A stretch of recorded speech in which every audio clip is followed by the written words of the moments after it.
Good afternoon, everyone, and welcome to the 8th Conversation of Paris Plus by Basel, titled Chantal Akerman, Legacy, Memory, and Influence.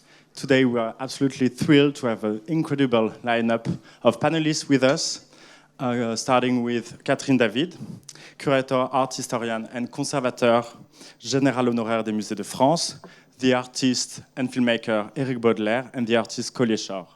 The conversation will be moderated by Marta Ponza, curator and artistic project manager at Jeu de Paume, Paris.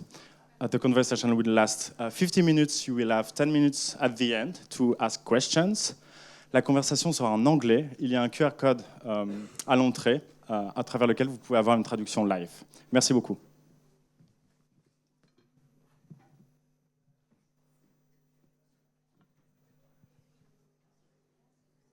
Bonjour. Bonjour à tout le monde. Merci d'être venu, d'être là avec nous. Je veux passer tout de suite à l'anglais parce que comme Charles vient de nous annoncer, cette discussion elle aura lieu en anglais, mais vous pouvez suivre traduction française en ligne. Thank you very much for this invitation, Pierre-Alexandre, Matteo, Charles, Tessou and Paris Plus, our Basel team. Merci aussi à la galerie Marianne Goodman, Carol Billy, Raphaël Couton et à Claire Atherton, film editor of Chantal Akerman, for the images of Dest that we are looking at together. Chantal Akerman was born in Brussels in 1950. She made her first short film, Saute ma ville, at the age of 18 and moved to Paris and then New York at an early age. In New York, she became involved with the underground and experimental film scene. Her rich and varied filmography includes almost 50 films, both shorts and features, as well as numerous installations which she developed at the height of her career in the 90s.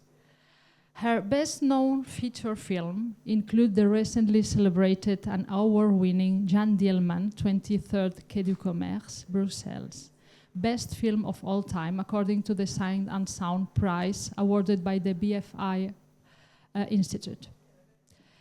Comedies such as Golden 80s and literary adaptations as La Captive and La Folie Almayer. She's also the author of several documentaries, including the trilogy Dest, Sud, De l'autre côté, and No Home Movie in 1915. Her last film was complete just before her death. Between 1995 and 2015, in parallel with her career as a filmmaker, Chantal opened her field of investigations about image and narrative by creating some 20 video installations presented during her lifetime in numerous international museums such as the Jeu de Paume and Centre Pompidou in Paris, the Walker Art Center in Minneapolis, and the San Francisco MoMA. In 2002, she took part in Documenta 11 in Kassel, in 2010 in Sao Paulo Biennale, and in 2011 in the 45th Venice Biennale, with her latest major installation Now. In recent years, her artistic work has been the subject of major solo exhibitions, and her installations can be found in the collections of many important public institutions. But Chantal is also the author of several books, including Al de Nuit, Une famille à Bruxelles, and Ma mère rit. In autumn 2024, Jeu de Paume will be presenting Traveling, an exhibition devoted to her work. Co-produced by Jeu de Paume and conceived by Bozar in Brussels, the Chantal Akerman Foundation and CINEMATEK, this exhibition will take us from her beginnings in Brussels to the Mexican desert, illustrating her atypical career from her first films to her final installations in 1915. The show will bring together installation and unpublished and original films and documents. And the curator is Laurence Rassel. I'm very lucky to be the person who will help her to adapt and co-curate the project in Paris. Certainly, Chantal Akerman works, including writings, films, and installations, has undeniably left its mark on readers and viewers, as well as on the creation of several generations of artists. As much for her various themes explored, domestic space as a place linked to intimacy, rebellion, captivity, and solitude, heritage and family ties, female body and its gesture as a sign of emancipation and resistance, traces left by history and the past in landscapes and in human geographies. Then, for her way of shooting, extended stills, long traveling shots, panoramics shots, and the effects of ellipse and repetition present in her language. All these elements have left their mark in several ways on the sensibility and artistic projects of international visual artists and filmmakers. Akerman's work is relevant today, awakening and evoking themes that are still relevant in 1923. I think for many of us, when we watch an Akerman film, whether it's Sottmaville, News from Home, Jeanne Dielman, or installations like Dest, we felt a connection with the work, as if the film were addressed to us personally. Everyone can find a reason for it individually, but it is this possibility of universal and open communication that gives it a unique force. Today's roundtable brings together three personalities who have forged relationships with Chantal Akerman in a variety of ways: an art historian and curator, Catherine David, and two artists, Collier Shore and Eric Baudelaire. We will begin the round with Catherine David, conservateur général honoraire du patrimoine. She was deputy director of the Centre Georges Pompidou in Paris and head of the Research and Globalization Department from 2014 to 21, where she curated many programs and exhibitions. She was a curator in Jeu de Paume, Paris, and artistic director of Documenta 10th in Kassel. She's a pioneer in the field of contemporary Arab representations world and curator of the Abu Dhabi Pavilion in the Biennale of Venice in 2009. And between 2002 and 2004, she directed the Witt de Witt Center of Contemporary Art in Rotterdam. She's currently interested in the Asian artistic scene, especially China, and doing a long-term research project.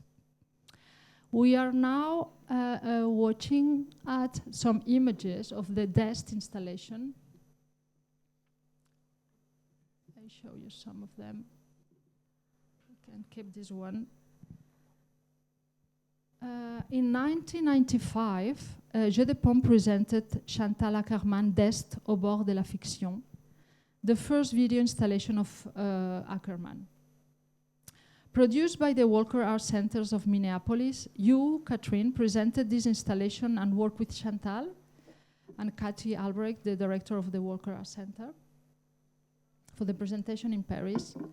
We are currently, just a moment, watching some images from other presentation of this installation, because unfortunately, we don't have found yet any photograph of the Jeu de Paume presentation. We are still searching, and we hope we can find them before the opening of the show next year.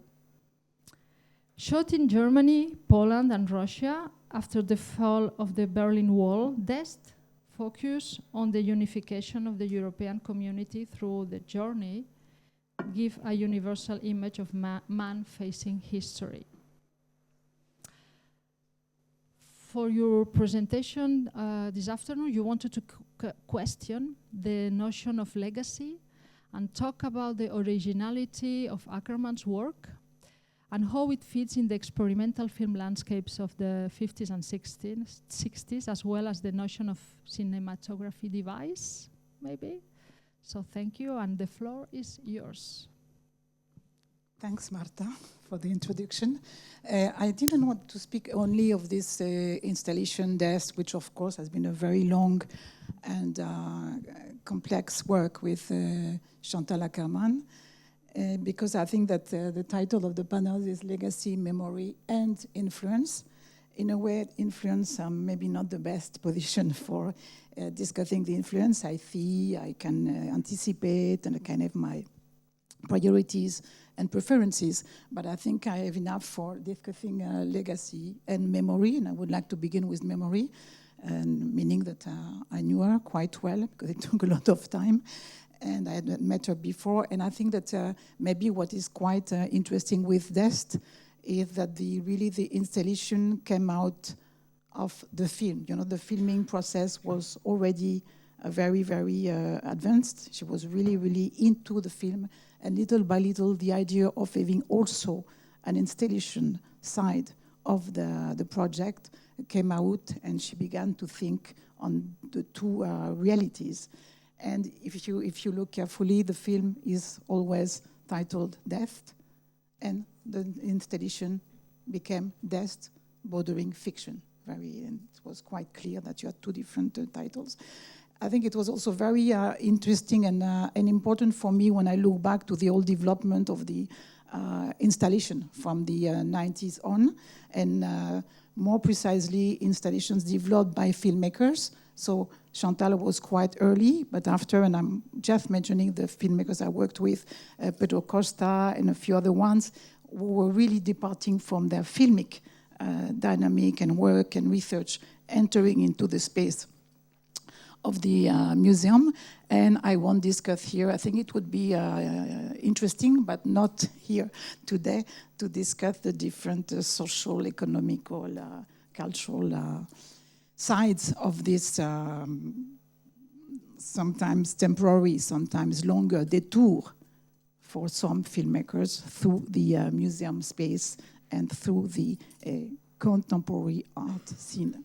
I think it's not another filmmaker I would mention, even so, for me, it's more than installation, it's close to a theatrical display. Of course, a great ancestor, who is the wonderful Ulrike Oettinger.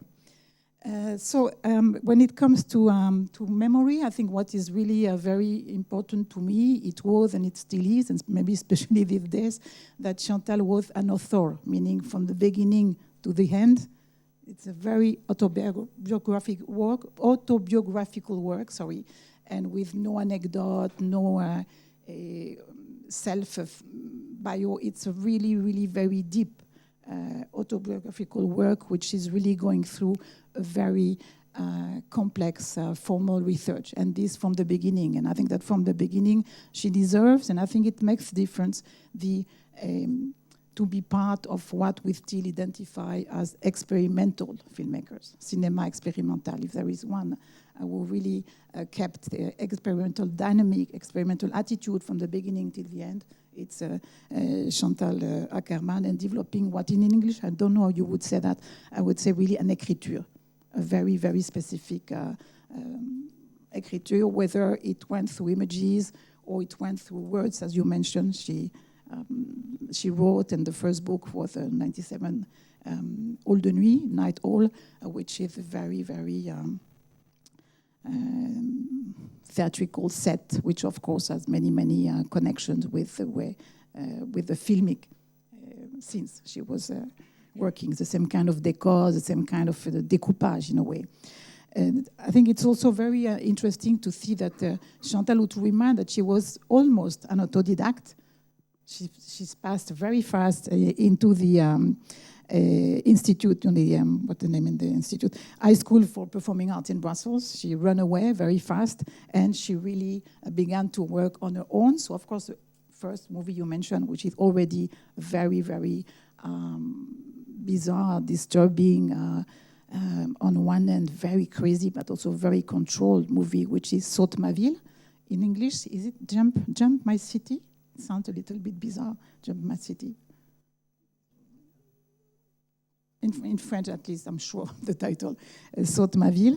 And after that, 68, so she was very young. And after that, she went to New York. I won't say she moved, because she went to New York. She didn't know in the beginning she would stay for long or not, but she stayed a few years. And there she really looked very carefully, and I think she was very, very interested and impacted by the generation of the 50s, the 50s and the late 50s, all the filmmakers running around the ontological film archive, the Jonas Mekas, Stan Brakhage. Andy Warhol is a little bit like pièce rapportée, but I think she was very close to this Jan Makers, no, of course, who is also probably as much a device inventor as a filmmaker, and I think it was very, very important because he was one of the very, very early ones showing dispositives in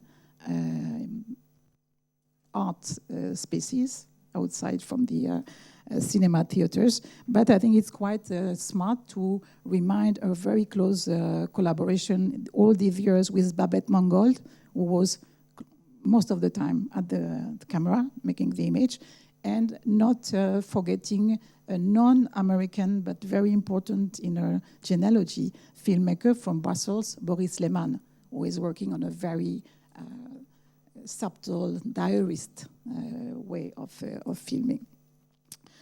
I think that when you really depart from Sainte-Maville and you go through the, let's say, the New York films, La Chambre, The Room, which is 72, and Hotel Monterey, 73, which is for me one of the most impacting, you see from the beginning that the core of the films is always a very, very precise formal dispositive.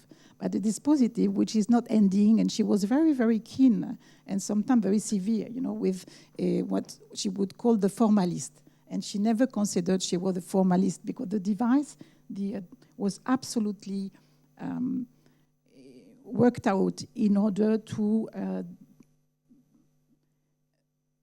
be in dialogue, to transpose a very specific psycho-visual moment.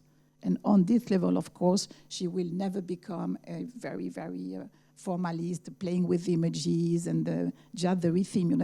Maybe this very, very complex, sensitive, and sometimes very ambitious intertwining of devices, invention, and a certain way of looking at the world, which is really making her cinema so powerful. And so, can look at it today. I don't think it makes a big difference. And maybe it makes a difference to look at it today than to look at it in the late 70s. But I think it's absolutely, it kept the strength, because the formal is absolutely pure, precise, and it never became a gadget or a kind of a formal play, or it's absolutely nothing to do with that.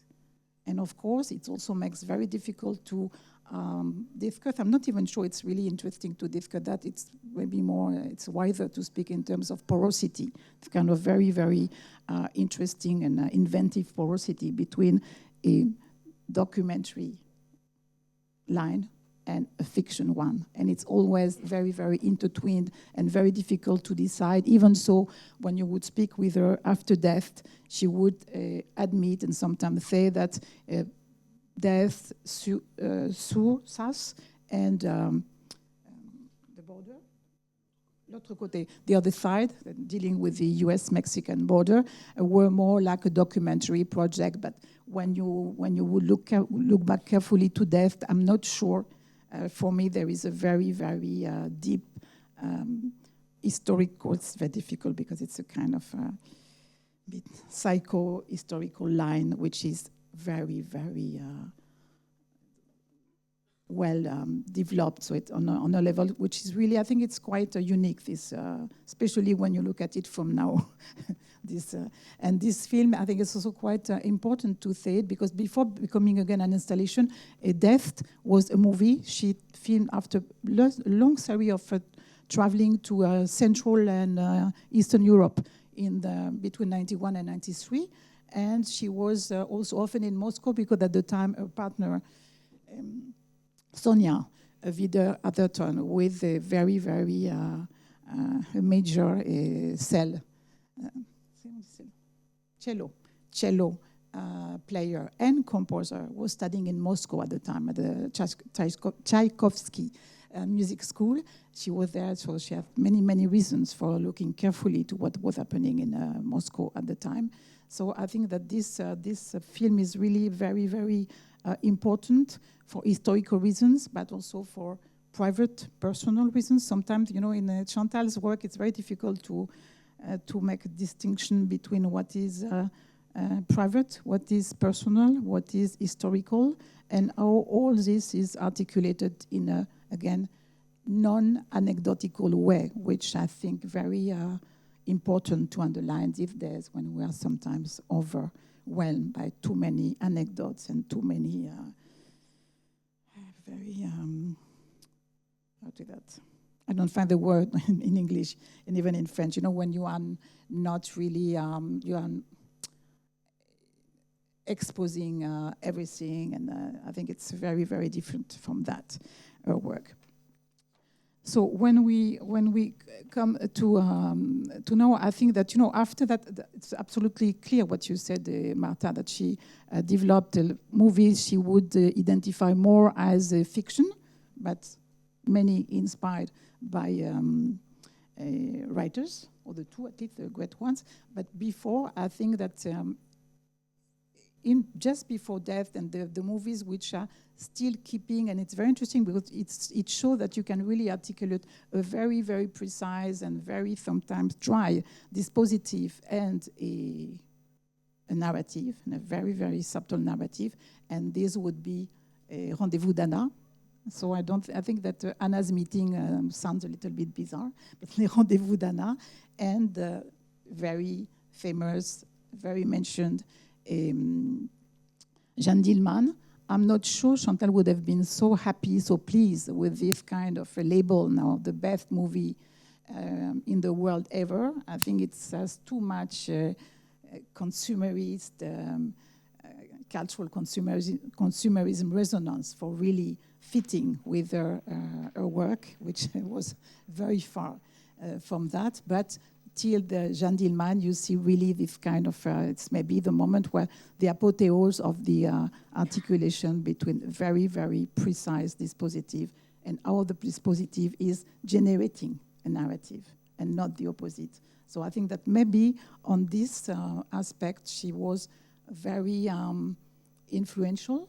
I think it's still a very powerful inspiration for many young and less young filmmakers and people working, but it's also very difficult to make the distinction because you can do both. And I think in her case, you see that it's very, again, the authorship is quite important. And when you would look at your work, I think it's very, of course, we know what is a text, we know what is a film, and what is an installation, but you see that there is this, again, this very subtle porosity and movement from one form of expression and from one medium to the other in her work. And again, at the end, when the circle is over, at the end, it's ending in a way as it began. And I think that all the aspects are really, for me, confirming that it's absolutely one of the major autobiographical works from this generation. And maybe also, and this would be more for Eric Baudelaire, that in her generation, when you would think about the genealogy of Chantal Akerman's work, it's very difficult to, there is nothing logical. It would be very difficult to say, oh, it's coming from this, it's coming from that. And here too, in the very complex articulation of different influences, different sources, the way she was really able to build up a frame, a structure which would really fit with a very complex, deep, and painful story. Because I was saying to a friend, it's not too bad to be there after an Antonarto discussion, because I think it's, for me, it could match, yes. Thank you very much for this important context, and I have many questions. But as the time is short, I would prefer to pass the word to taking into account that at the end of this talk we should keep. I would like to keep some minutes to exchange with you for questions and comments. So.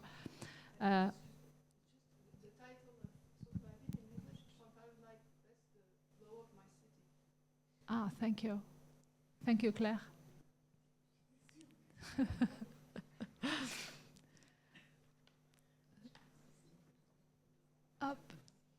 Blow up my city. So the second guest is Collier Shore. Thank you, Collier, for being with us. You have just arrived from New York. You are a little bit jet lagging, so thank you most. Collier is a North American artist living in New York. She studied journalism and worked as a art critic in the 80s and 90s. Her photographs toe the line between documentary and fiction, often using her subjects allegorically. Shore's work navigates the auspice of identity politics to ask questions about selfhood. By introducing autobiographical reference into her practice, Shore's work negotiates the fluid nature of authorships and performance in relation to portraiture. She has exhibited internationally in the Museum of Modern Art of New York, Illuma Foundation in Arles, Kunstwerk in Berlin, Stedelijk Museum Amsterdam, among many others. 6 monographs of short recent bodies of work have been published by MAC in the United Kingdom. In 2018, she began adapting Chantal Akerman's seminal film Je, tu, il, elle, into a performance work involving herself and several professional dancers and performance artists. This multimedia work is entitled Akerman Ballet. And she will participate in the show Her Voice, Echoes of Chantal Akerman, that will open next week in Antwerpen, in the Photo Museum of Antwerpen.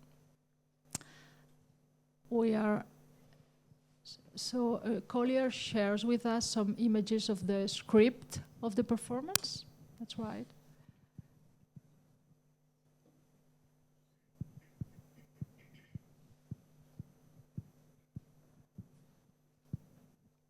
And now, before passing you the word, we will watch together an excerpt of the film.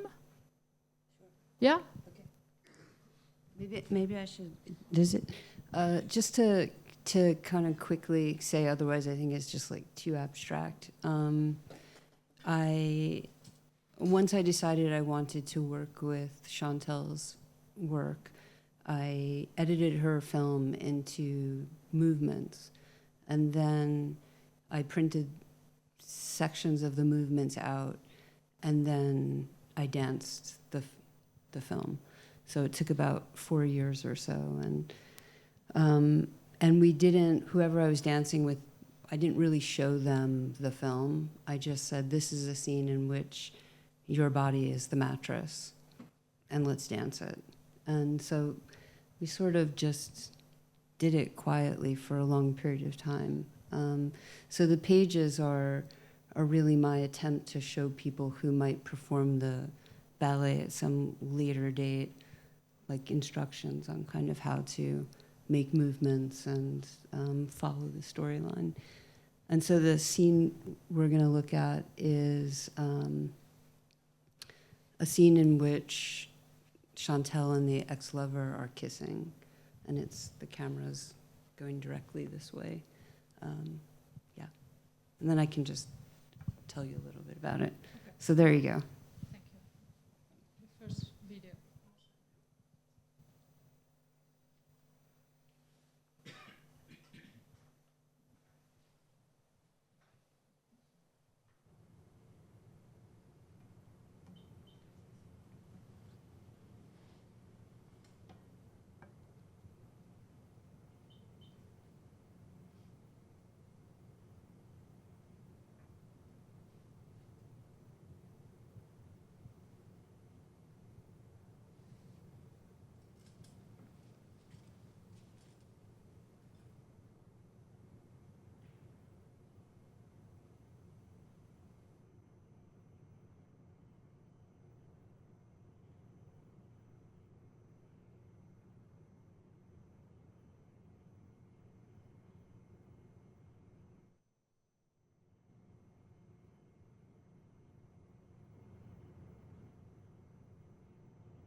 Videos that would be harder for me to watch than that one. Okay, I'm just gonna.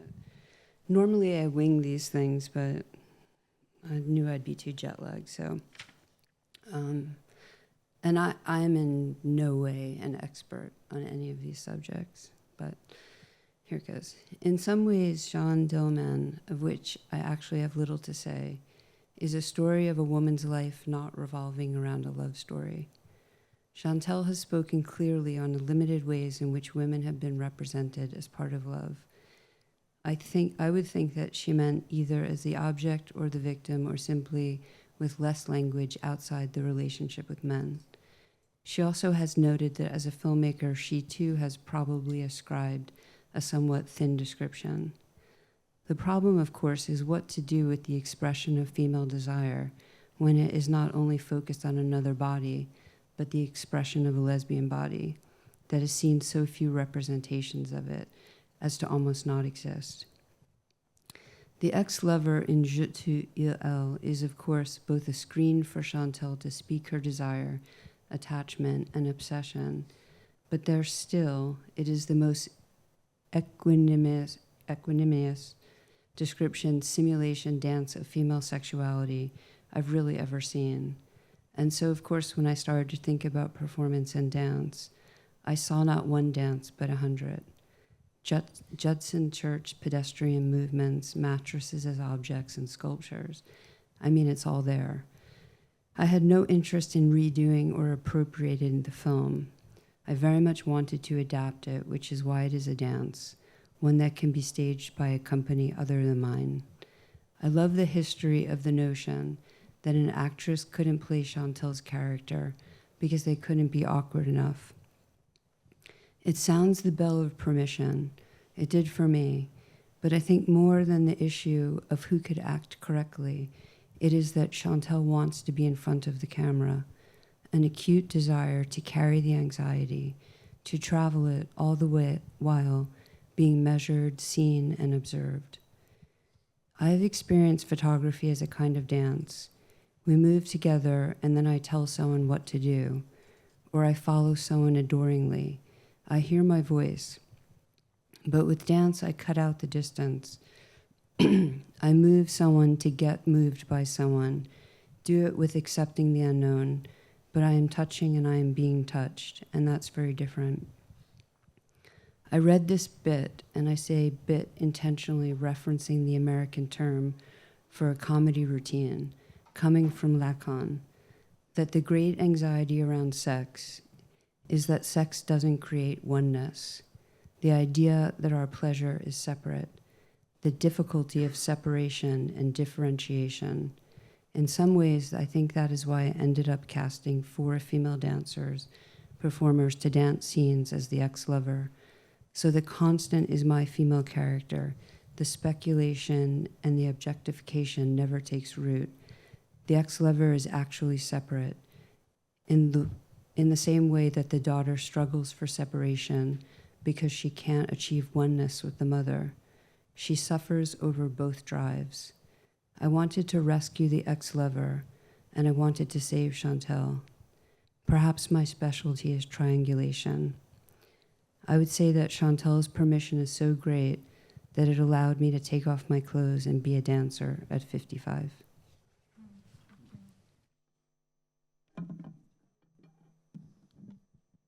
Yes, true. You say that this is the first time that you play with your own body naked, and it's a statement. I think it's, Yvonne Rainer said that she became a lesbian at 55, and I became a dancer at 55, and also a naked person. So can you say us a little bit about this work? It's a performance, but it's also a film of the performance. How do you like to present it and to be received? It's a real bitch. I mean, I made it completely outside of any institution. So it's just me and people I asked to dance, doing the scenes, and with iPhones and cameras. And I think at the very, very beginning, it was just, I was documenting, rehearsing, and building the dances. And then I realized that the entire thing was going to be improv, and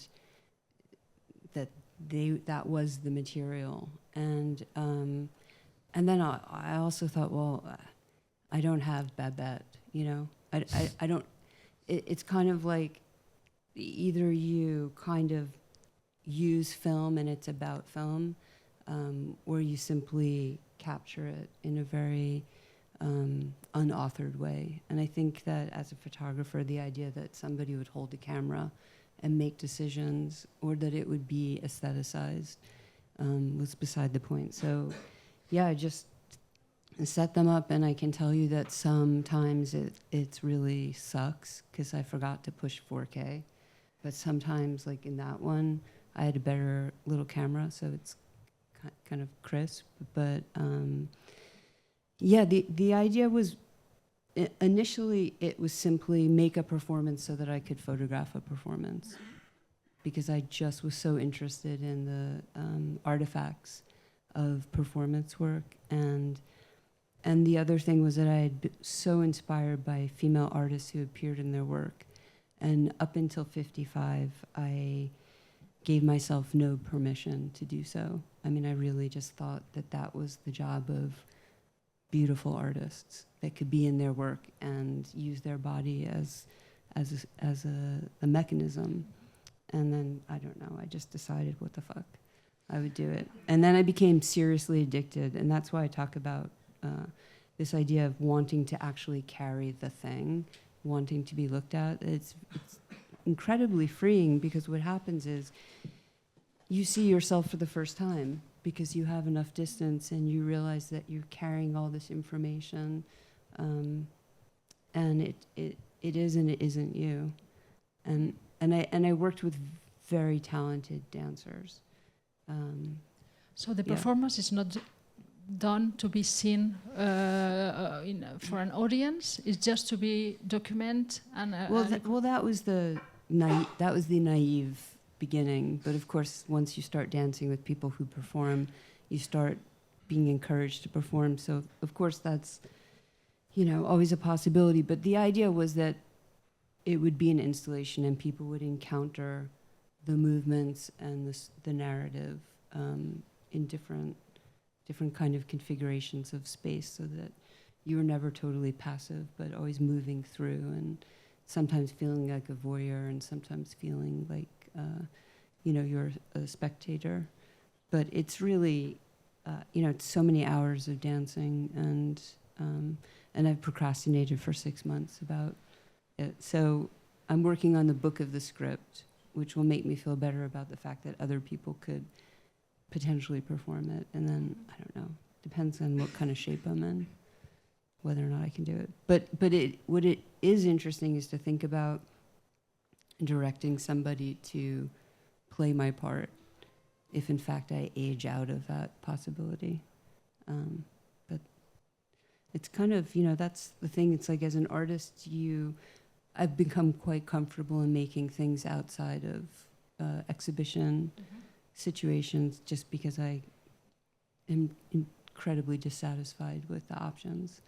But what are you presenting in Antwerp? So in Antwerp, it's a 50-minute 2-channel video, and then blown up versions of the script. So it actually kind of came in together as an art project, but it wasn't intentional. Oh, thank you. You're welcome.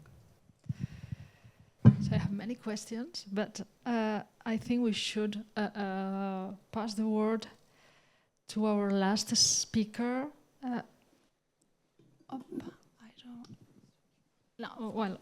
I will present him, and then we will watch together the film. So, after working as a social scientist, Eric Baudelaire established himself as a visual artist and a research-based practice incorporating photography, printmaking, and video.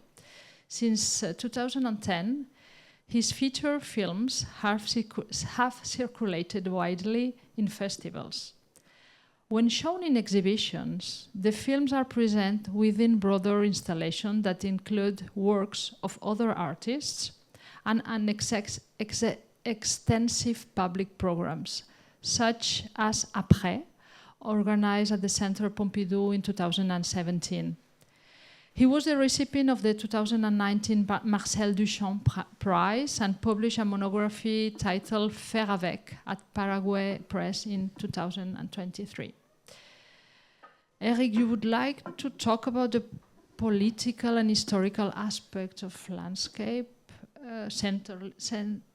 certainly, and perhaps talk about Masao Adachi landscape theory versus Chantal relationship with the political landscape. But before, we will start by screening an excerpt, the beginning of your film, also known as Jihadi, that you made in 2017. But if you want to say some word before the screening, or just maybe very quickly, I think I was interested. I mean, there's a million different ways to talk about the immense work of Chantal Akerman, but I thought maybe a small entrance today was going to through the question of landscape, and by showing this film is also a way about talking about landscape, about talking about sort of theory on the one side and the non-conscious image on the other, and perhaps also in a more biographical sense talking about, because when we talk about a body of work, we forget sometimes that a body of work is a body of collaborations, and so this would be a way also of talking about Claire Atherton, who is the editor of this film and who worked for many, many decades with Chantal Akerman, and because works are collective experiences, so perhaps it would be a way of talking about how we make these films. Is it possible to turn the lights off? Est-ce possible d'éteindre les lumières quand on fait l'extrait ou pas? Et là, on peut projeter le film. Si possible, sans lumière. Ça serait super. Merci beaucoup.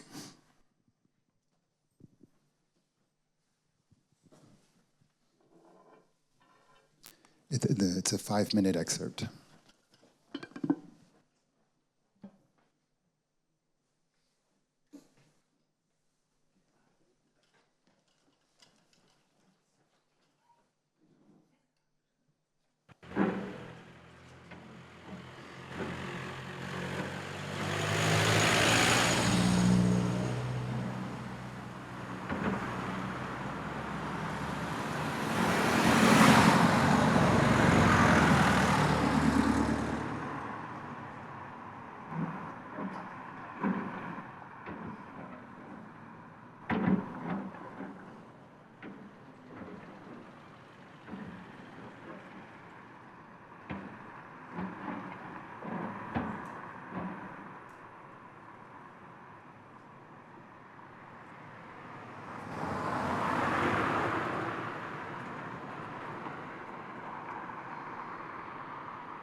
So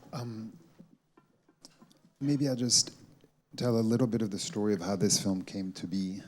So it started with a feeling that of wanting to respond to an event or to a catastrophic event, which was in this case the attacks that happened in Paris and in Saint-Denis in 2015.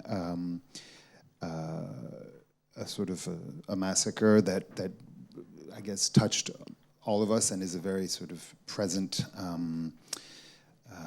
would I say, sort of an artifact of life in the past 20 years has been this sort of the recurrence of these moments of great violence, and to try to think about as an artist of a way to respond. And in this case, the response that I imagined was to try to make a film that would tell the story of a young French person or a group of young French people or people who grew up in France and who decided to leave and to go and participate in what they call jihad in Syria, and to try to make a film that would tell the story of somebody whose itinerary was this journey. And so I would say sort of the inspiration for the film was a film by a Japanese filmmaker who I've been in close touch with over several years in several films. I made a film about him in 2011 and then a film with him a few years later. And this is, in some sense, a remake of one of his films. And the original film was called AKA Serial Killer. It's from 1969. And Masao Adachi's idea with AKA Serial Killer was he wanted to make a film about a young man who had killed several people in the streets in Tokyo without ever explaining the reason of his gesture. And Masao Adachi believed that there must have been a political reason behind these killings. And so he left with the crew to go and location scout the different places where this young man had lived in Japan in the 19 years of his life. And they were filming these landscapes as location scouting images. And at some point during the process, Masao Adachi had this proposition, which is to say, perhaps the film is simply these location scouting images. And he coined this term, fukeiron in Japanese, which is called the so-called landscape theory, which essentially says that instead of, you could make a biographical proposition, which is instead of filming the subject, you film what the subject has seen. So you film the landscapes that this person has traversed in their life. And so this is essentially an attempt to do the same thing in France, in the neighborhoods, in the schools, in the places where a young man has lived. We changed his name and sort of and used the judicial documentation of his trial to tell the story. So the documents are part of the sort of the judicial landscape, so to speak. When I had the idea of making this film, it was also a very sort of risky proposition. It's a film that I wanted to do because it felt urgent, and it's something that I put in motion just a few weeks after the initial massacre. And it was also a very scary experience to just use this idea, which is kind of a very quickly formulated theoretical proposition. It doesn't make a film. It's just an impulse to go and do something. And of course, as I started to do this thing, I also became very aware of all the difficulties of turning a camera at landscapes and trying to tell a political story, a historic, in a moment of a very fraught moment in our history. And I think that at this moment, I also realized that although I had edited my own films in previous films that were also on somewhat complicated subject matters, I had a very strong feeling that I could not edit this film. It was something I needed to be with somebody else, to be detached from the images, and to invent a path that was going to be different than what this sort of proposition gave us as a path forward. And so I wrote an email to Claire, who I did not know personally, and I don't think she'd seen many of my films, or maybe even none of my films, but Claire very generously accepted to meet with me. We had tea, and I told her the story, and she said, and she'll correct me if I'm wrong because she's in the room, that this was interesting, but she also was very suspicious about this idea of sort of making a film from a series of like sort of from a program, from a theoretical program that said we film all these places where this young person has lived, and this would somehow be the structure of the film. So she asked right away if it was okay to sort of break some of these rules, and I said, you know, sure. The idea of working with you is not to impose a set of rules. And very quickly, Claire, even in the way in which she organized the footage on the timeline, obfuscated this sort of rigorous concept. And so the reason I wanted to bring this film sort of to this discussion is because I think it's an interesting case study, so to speak, about this sort of complex relationship between what you would perhaps call theoretical propositions, or what Catherine might call a dispositif, how did you say it in English? A device, right? It's also strange in English. And what Claire would probably talk about as the secret meaning of images and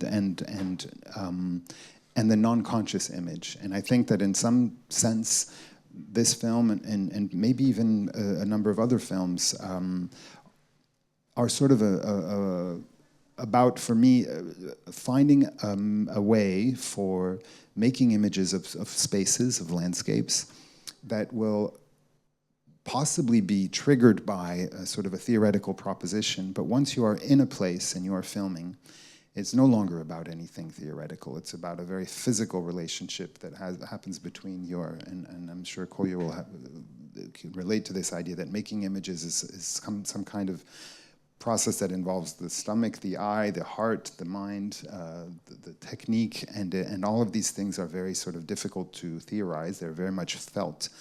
And what makes an image work is also a sort of an impossible equation to formulate.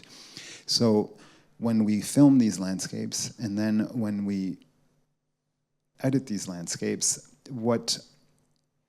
how do you sort of make a film, which is a form, that sort of is going to relate to this very complex, these very complex political and social questions, but at the same time, it's a physical journey in the sense of it's an emotional journey, and it's about finding an itinerary despite the intention of the image. And this is a really incredible, it's really an incredible process. And I talked about this a few days ago with Claire, and she reminded me of a conversation that we had together several years ago at the Centre Pompidou when we showed this work. And I'll just end with this, is that something that Masao Adachi's film is a film that became a film, but it started out as just a series of location scouting images. And Claire told me the story that Chantal Akerman's film Sud actually is the same story. It's a film that wasn't meant to be what it was. Chantal was in the United States. There was a tragic killing, a lynching event in Texas, the brutal death of James Byrd in a very charged racist context. And she decided to go down there to location scout. And then she returned to France and asked Claire if she had a little bit of time to just look at the images to see whether there was a film to be made. And they initially sat down for 2 weeks to look at what wasn't supposed to be the images of a film. And they ended up spending a few more weeks. But in the end, the film is the location scouting images. And so what I find beautiful about this is that I think the idea of when location scouting images become a film, it's also because location scouting images are images that don't know what they are looking for. And so when you're searching, you perhaps aren't looking at the world in the same way as if you know what you want to do. And so the film that results from a question is a very different, or the images that result from an interrogation are going to be different than images that are the result of a certainty. And so I think these are all ideas that I see very much in films like D'Est, De l'autre côté, Sud, certainly, and even before, News from Home. And so I think there is this this space that is between consciousness and non-consciousness, and between sort of concepts that may help us get in a film in motion, and sort of the secrets that remain within the images when we don't know exactly what we are looking for. Voilà. Thank you very much, Eric. And every one of you. We have 2 minutes left. If there is a question from the audience, we can keep it. No? Or comment?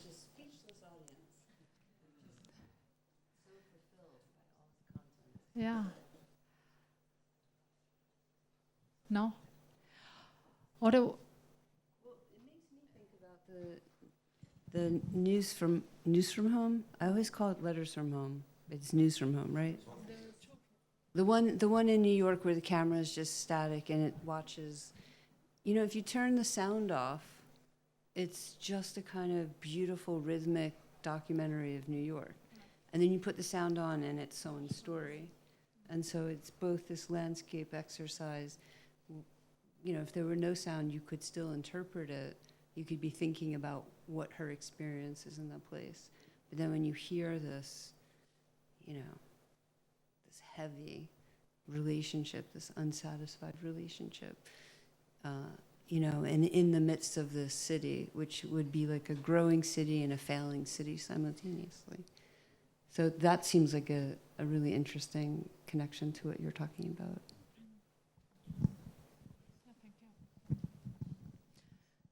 Thank you very much to all of you, Catherine, Eric, Collier. Thank you for being with us. And see you next year in Jeu de Paume.